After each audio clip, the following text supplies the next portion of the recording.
Hi everybody, Penny here. Welcome to my kitchen. A little bit of a different video today. This is going to be a short and sweet. And we're starting by chopping up two relatively large onions. And we're going to fry those off because we are going to be making cheeseburger pizzas. Now we're using pre-made pizza crust. You can use pre-made pizza crust. You can use homemade pizza crust. You can use store-bought pizza dough that you can make into pizza crusts. Or a good idea if you're using or making your own pizza dough would be to make individual pizzas and then have lots of different toppings and let the kids or the family make their individual pizzas, and then everybody's happy. So in this video, I'm going to be making 3 cheeseburger pizzas. One with sliced cheese, good old-fashioned Kraft sliced cheese, one with grated cheddar cheese, and one with feta cheese, which I love. But you can use whatever cheese you like. So this is the second onion, I do believe. Yes, it is. And we're going to fry that off in a little bit of olive oil. Now I'm going to get a bottle of my garlic. So what I do with my garlic is I will, bring a couple of cloves home and peel them, and I will then put them in some olive oil in a bottle and store those in the fridge. And they last for quite an amount of time. At the end of the day, you don't want to be fiddling around with garlic and whatnot. So I do find this to be much easier. And I don't mind garlic. I actually love garlic. So I'm not too worried about it being super finely chopped. But if you have a garlic mince, go ahead and use that. Or you can even use a little bit of garlic powder later on when we fry up the meat. And the benefit of this as well is that you can use the oil in the bottle if you just want the flavor of garlic, but you don't really want the garlic itself in a particular recipe. So we're going to fry up these onions with the garlic. And in a minute, we're going to add some salt and pepper. And we're going to add some oregano. And that's pretty much all the spices and herbs that go in this. But if you wanted to put in some rosemary or some thyme or some other Italian spices, go for it. Whatever floats your boat, it's all good.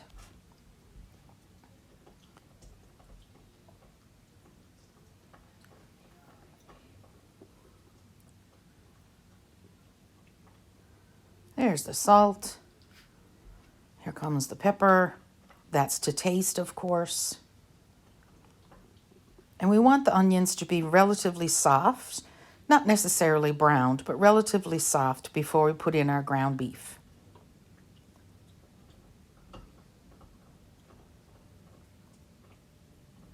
And here comes our nice big tablespoon, kitchen tablespoon, not a measuring tablespoon, of oregano. Because we're making 3 pizzas, 3 medium-sized pizzas. So, of course, if you were only doing one, you could cut this back significantly, like 1 medium onion, maybe one kitchen teaspoon of oregano, some salt and pepper, 1 garlic clove, that type of thing.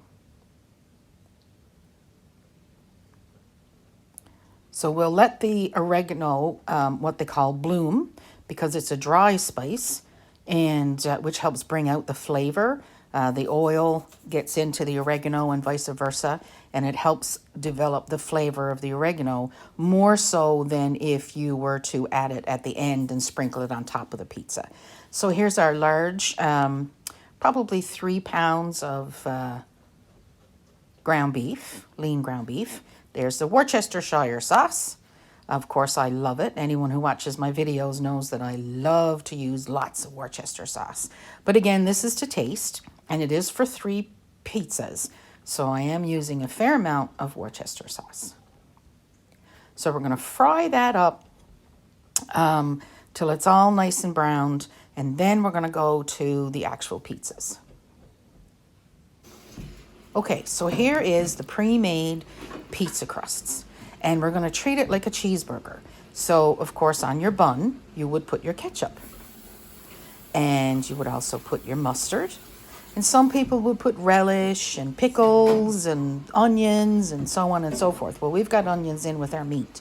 But whatever you like on your pizza, that's what you would put. Now, I'm doing this for a few people, and I'm not really sure what everybody likes, so I'm just using ketchup and mustard, just to keep it safe. So here goes the mustard. You just do the same thing, wrap it around, or you zigzag, or whatever way you want. Have fun with it. It's all good. Okay, so now we're going to put on the cooked ground beef.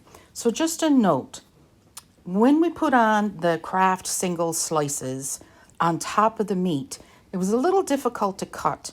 So before, if that's the cheese that you're using, before you put the meat on, I would put the Kraft single slices on top of the ketchup and the mustard first, and I'd add more slices, by the way, and it really wasn't enough.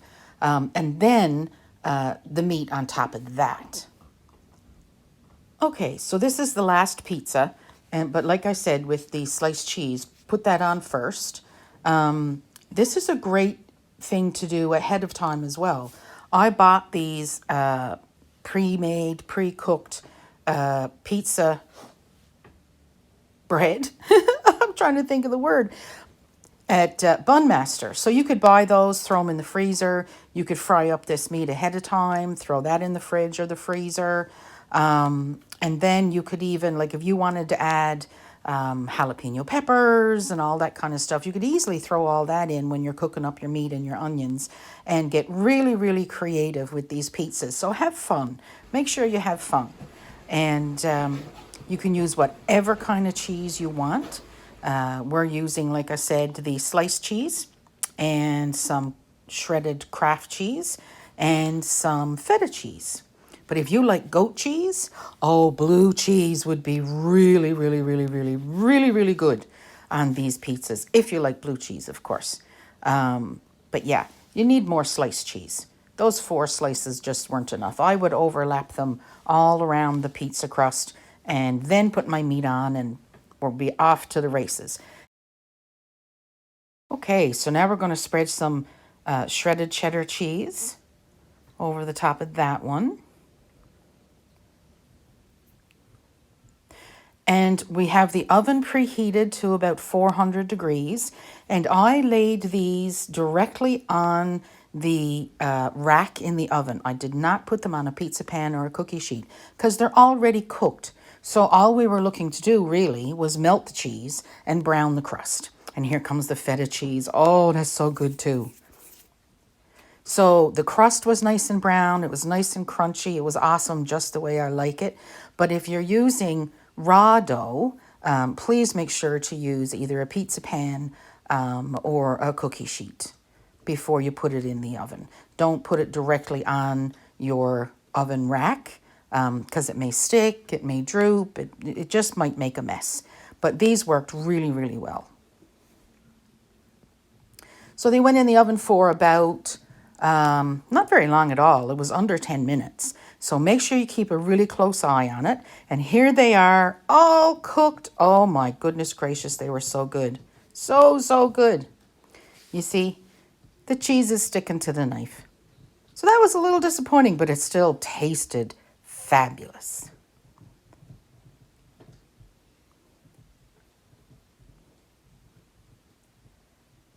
So there you go. Cheeseburger pizzas all around. Make sure you make it your own. I hope you give it a go. Enjoy. Bye.